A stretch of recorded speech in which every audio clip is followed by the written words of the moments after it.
Oi, gente! Hoje estamos começando mais um episódio do Podtech.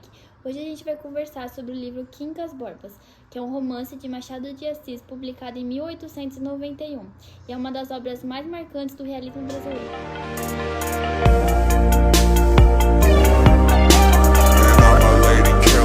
Gente, a ideia é mergulhar no enredo e falar sobre os personagens e as críticas que o Machado faz. Bom, o livro acompanha um Rubião, ele é um professor primário de Barbacena e ele acaba herdando toda a fortuna do Quincas Borbas, que é um filósofo meio excêntrico.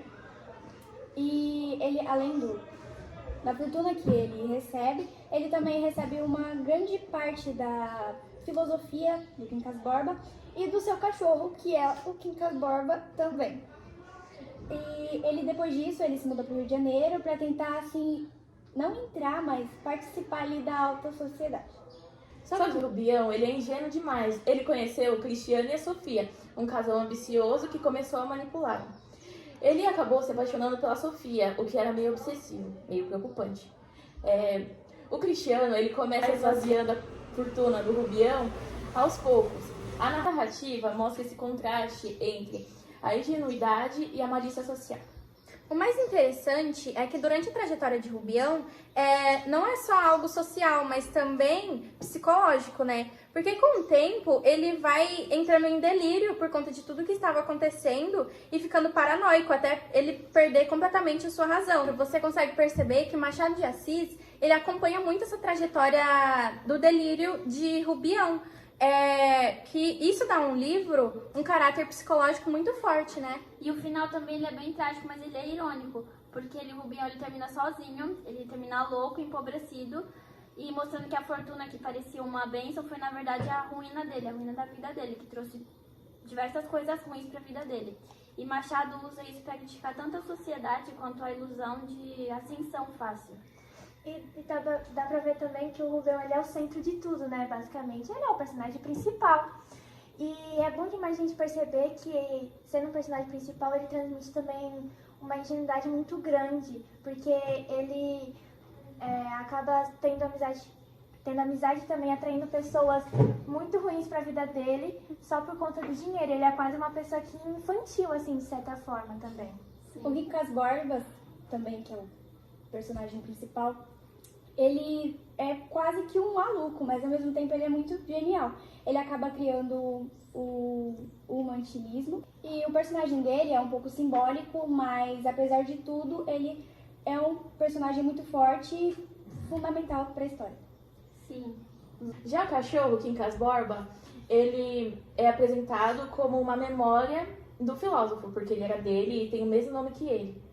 Se eu não me engano, eu lembro de ter visto em algum lugar de que ele colocou esse nome no cachorro porque ele acreditava que depois que ele morresse ele ia reencarnar no cachorro, se não me engano. Eu acho que eu vi que era falar como, sobre isso não também. se ele fosse reencarnar, mas como se ele fosse continuar sendo lembrado pelo cachorro ter o mesmo nome. Pelo nome. Egocêntrico, né? Bem egocêntrico. Cristiano e Sofia, a gente consegue ver durante a leitura do livro que eles são grandes manipuladores, né? O Cristiano, ele era ambicioso e ele queria a fortuna de Rubião. E Sofia, com a sua elegância, com seu charme e com sua sedução, ela tentou também se aproximar de Rubião por conta do seu dinheiro. Ela conseguiu o dinheiro. Dá pra perceber que o interesse do casal em se aproximar do Rubião era todo pelo dinheiro dele, não pela amizade verdadeira mesmo, né? Exatamente. E além deles também, o Machado ele meio que mostra a elite assim, carioca da época como um ambiente cheio de hipocrisia, interesse, a vaidade, né? Como o casal mesmo, que tinha interesse no próprio dinheiro dele. E todos eles orbitam a figura de Rubião como meio que urubus, assim, ficam em volta dele, volta de como se fosse uma carcaça, assim. Só pelo dinheiro, não realmente pela amizade. Eles não queriam a amizade do Rubião, e sim eles tinham interesse na fortuna. Só interesseiros. O interessante também é que o humanitismo é uma das maiores invenções de Machado de Assis, assim, também. Ele introduz isso no Quincas Borbas e ele também diz que tudo que acontece é pro bem do... Como é o nome mesmo? Dos... Rubião? Humanitismo. Pela humanidade.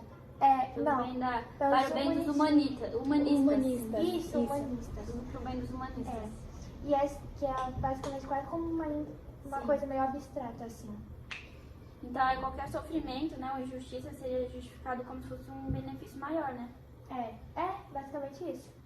Bom, a frase mais famosa que condiz com o que a Júlia falou é ao vencedor as batatas.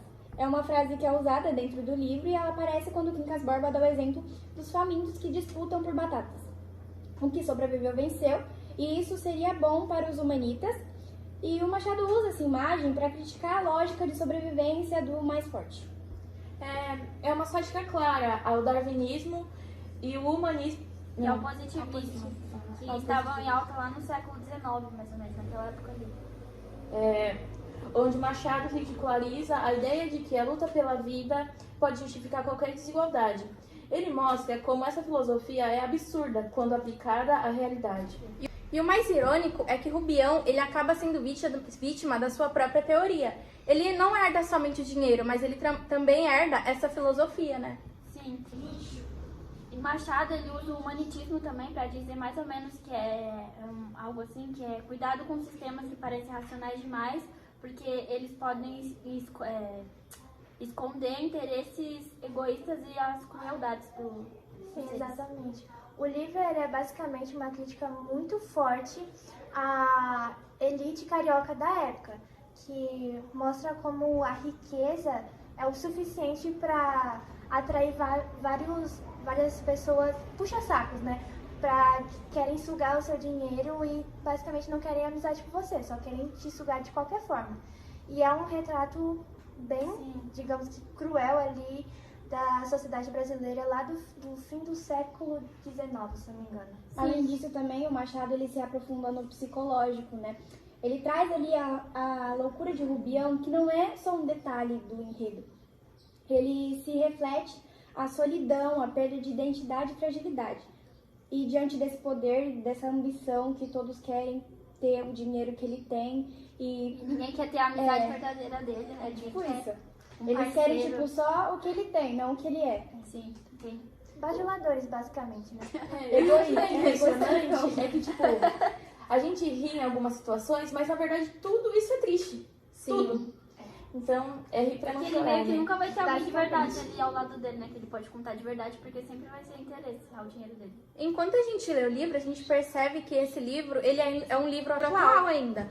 Porque os discursos de desigualdade que a gente via, que Machado cita nos livros como se fossem naturais, a gente vê até os dias de hoje, né?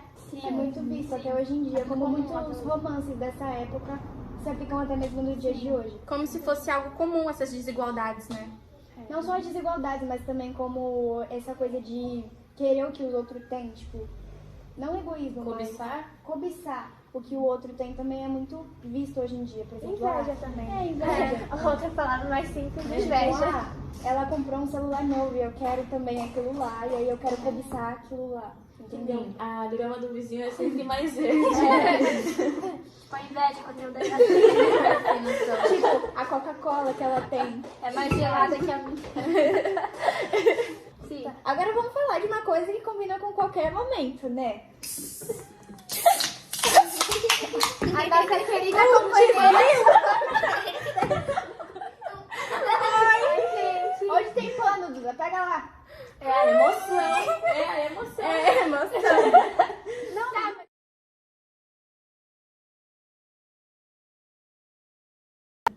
É aquele tipo de coisa que a gente sempre acaba lembrando nos melhores momentos, com família, amigos e até sozinho, sabe? Sempre deixa tudo mais gostoso. O narrador ele é em terceira pessoa, mas ele tem um humor meio que irônico e cítrico, assim. E ele comenta, ele faz observações, ele questiona até mesmo os próprios personagens na narrativa. E ele é uma voz que guia o leitor sem ser neutro. Ele é meio bem claro, assim, entendeu? Sim. Isso é bem diferente, né, do livro Memórias Póstumas de Brás Cubas, né? Isso, é bem diferente. Mas apesar disso, ele ainda continua, né, com esse tom bem ácido. Que é algo bem marcante E também. ele se distancia, mas ele também não perde a ironia, porque é meio que uma característica, assim, de Machado de Assis. E é isso aí. E o estilo também é bem preciso e direto também, né? Ele traz ironias escondidas e sempre tem isso. O livro não é só sobre o que acontece, mas sobre o que, como o narrador, nos faz ver se aquilo ali é ridículo ou trágico. Então, é por isso que quando a gente vai ler Machado, a gente precisa ler sempre com muita atenção, porque em qualquer fala, frase, pode ter alguma ironia. A crítica. E Ou outra, uma crítica. fala, o narrador ele é em terceira pessoa, mas ao mesmo tempo ele deixa que os personagens vão narrando a história também. Então é uma coisa um pouco confusa, mas é bem interessante de ler. E é esse jogo que deixa Quincas Borba tão rico e desafiador, né, de se ler. Sim. Que mesmo com mais de 130 anos de lançamento, ele continua sendo um clássico da leitura brasileira. E no fim, Quincas Borbas, esse livro tão importante, ele é um romance sobre ilusões, né? É a ilusão do dinheiro, das amizades, da filosofia, do amor correspondido, tanto de romântico quanto o amor da amizade. Que tudo é por interesse, a gente percebe que nada é verdadeiro na vida dele, é tudo meio que o interesse no dinheiro dele, não na pessoa interior dele mesmo, né? E também isso é um alerta, né? Não só pra gente, mas também ele tava fazendo esse alerta pra sociedade da época, né? Pra tomar cuidado com essas pessoas. E Machado também nos mostra como rir da filosofia do humantilismo. Sim. Então, ler Quincas Borba é perceber que hoje em dia a gente também está cercados por Cristianos e Sofias explorando todo mundo tem ingenuidade, grande explorando a interesse, gente, né? interessados É nessas difícil coisas. hoje em dia a gente achar realmente uma amizade verdadeira que esteja interessada na gente, não nas Exatamente. coisas, né? Então fica a dica, leiam Quincas Borba. Ele não é só uma literatura da escola, mas também é uma leitura atual, com crítica e profundidade humana, né? E foi isso, gente, nosso episódio de hoje do nosso podcast Podtech. A gente espera vocês no próximo episódio. Tchau!